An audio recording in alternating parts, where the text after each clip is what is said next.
stadium lights, 80,000 people chanting, 5 Ballon d'Or trophies, billions earned, the most followed person on social media, and one question.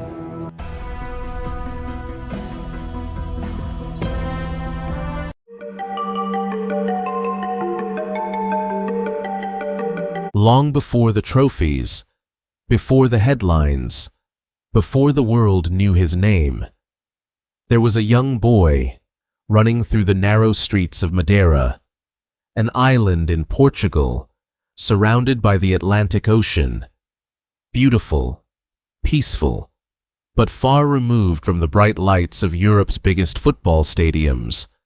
Cristiano Ronaldo dos Santos Aveiro was born on February 5, 1985. His family didn't have much. His father worked as a gardener and equipment manager for a local football club. His mother worked long hours to help provide for the family. Money was always tight. Luxury wasn't even part of the conversation. But there was one thing young Cristiano always had: a football. It didn't matter where he played, the street, the schoolyard, an empty field. If there was space to run, he was playing. From the beginning, he hated losing, not because someone taught him to, because something inside him simply refused to accept defeat. Friends later remembered that even as a child, Cristiano would become frustrated whenever his team lost. He wasn't interested in participating. He wanted to win, every time. That competitive fire would eventually become the foundation of everything that followed. But at the time, he was simply another talented boy, dreaming of a future nobody else could yet see.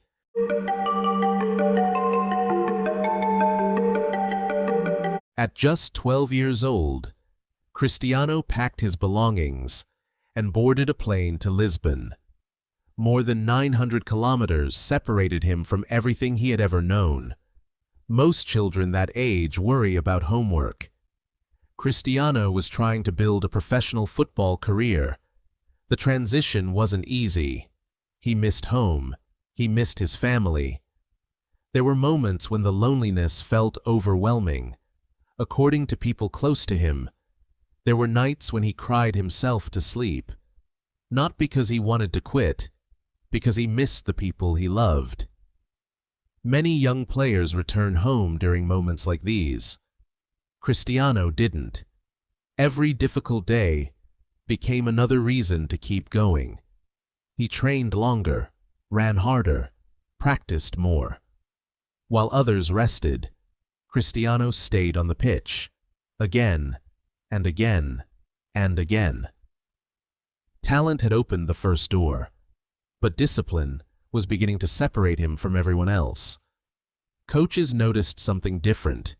He wasn't satisfied after a good training session. He wanted another one. He wasn't competing against teammates anymore. He was competing against the version of himself from yesterday. That mindset would eventually become his greatest weapon.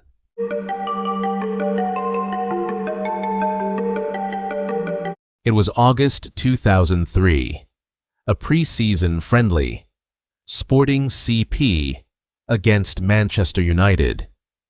On paper, it was just another exhibition match, but for one young Portuguese winger, it became the most important 90 minutes of his life. Cristiano Ronaldo played with a fearlessness that caught everyone's attention. Every time he received the ball, he attacked, he dribbled, he accelerated, he challenged defenders again and again. Manchester United's experienced defenders struggled to keep up.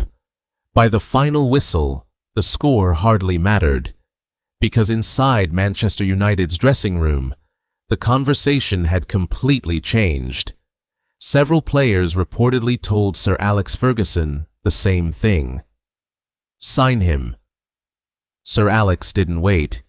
Within days, Cristiano Ronaldo became a Manchester United player. He was only 18. Leaving Portugal behind, he arrived at one of the biggest clubs in the world. The expectations were enormous, the pressure even greater.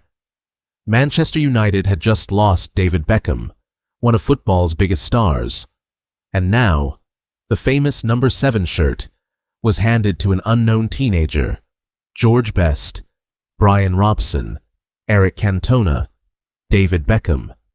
Legends had worn that shirt. Cristiano didn't feel ready. He reportedly asked Sir Alex for a different number, but Ferguson refused. He believed Ronaldo was ready, even before Ronaldo believed it himself. It wasn't just a shirt, it was responsibility. And from that moment, Cristiano Ronaldo stopped being a promising young talent. He became football's next great expectation.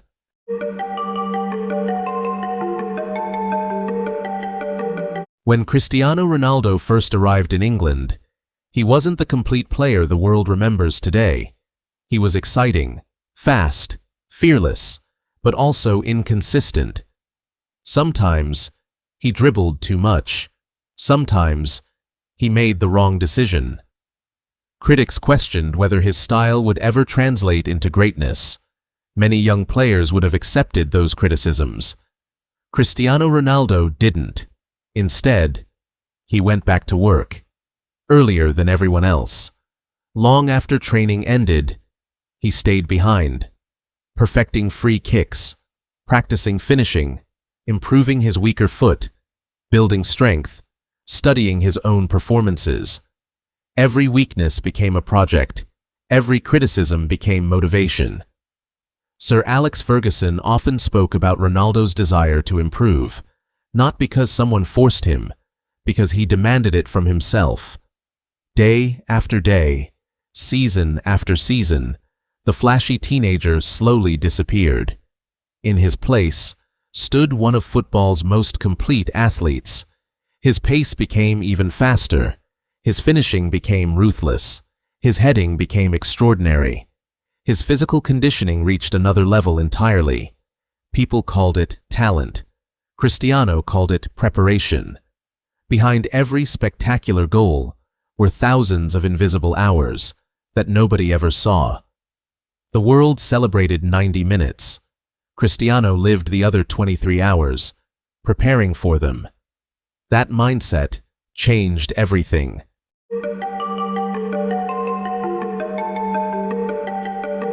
By 2007, the transformation was impossible to ignore. Cristiano Ronaldo wasn't just entertaining crowds anymore, he was deciding matches. Goals came from everywhere.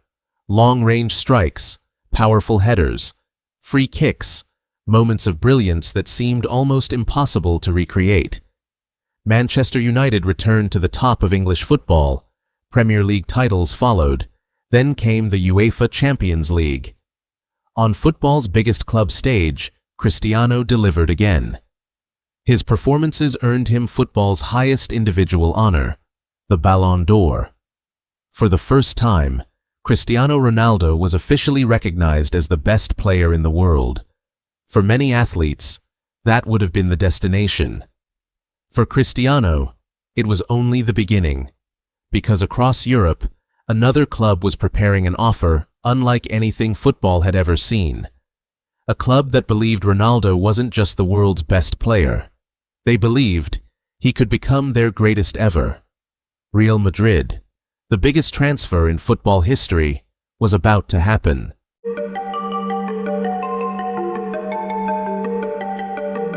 Winning the Ballon d'Or changed Cristiano Ronaldo's career, but it didn't define his legacy, because Ronaldo was never chasing a single trophy. He was building something much bigger, an empire. As the years passed, new challenges arrived. A record-breaking move to Real Madrid, Champions League triumphs, historic goal-scoring records, the pressure of remaining at the very top, season after season. And while millions celebrated every victory, others questioned whether he could continue defying time. Football careers eventually slow down. Cristiano Ronaldo's ambition didn't. When he left Europe for Saudi Arabia, many believed it was the beginning of the end. Critics called it retirement. Fans debated his decision. But once again, Ronaldo chose his own path, instead of following someone else's expectations, because throughout his career, he had never been afraid of making unpopular decisions. He trusted his vision, and history had rewarded him before. Off the pitch, another empire had quietly taken shape. The name CR7 was no longer just a football shirt.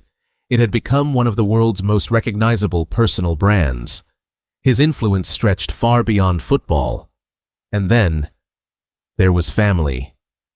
For years, millions had watched another chapter of Cristiano Ronaldo's life unfold, his relationship with Georgina Rodriguez. What began as an unexpected meeting grew into a partnership followed by millions around the world. Together, they built a family while living under constant public attention, away from the cameras.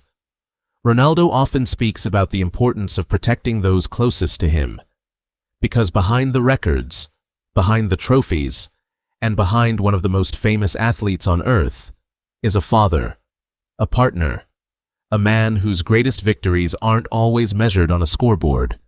Whether you believe Cristiano Ronaldo is the greatest player in history will always remain a debate, but one fact is impossible to ignore.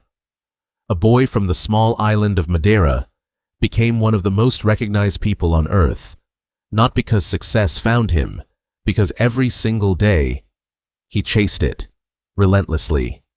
And that's why. Cristiano Ronaldo's greatest achievement was never just becoming one of football's greatest players. It was proving that with extraordinary discipline, an ordinary beginning can build an extraordinary empire. This is the empire of Cristiano Ronaldo.